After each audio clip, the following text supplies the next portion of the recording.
Manay pa naman. Dinikit na siya. Oo. Tapos bigla siya ito, padaan na yun. Boom!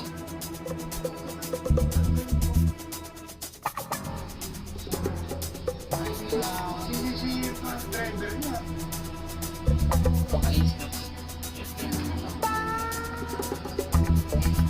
Gumapag yung babae.